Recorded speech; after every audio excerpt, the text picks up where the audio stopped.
Время, проведенное в такой природе, в полной тишине, идет очень размеренно. Но оно идет, и нужно готовиться к ночлегу. Солнце скоро сядет за горы. Время приготовления ужина, отдыха и вечерней рыбалки.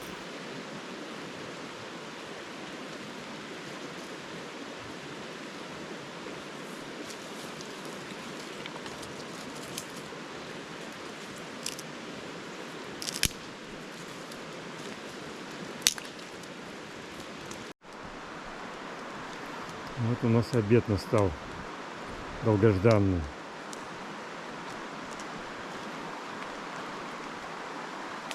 Костерок горит,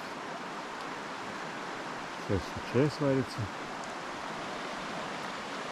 речка лежит, комаров нет, погода хорошая, замечательно.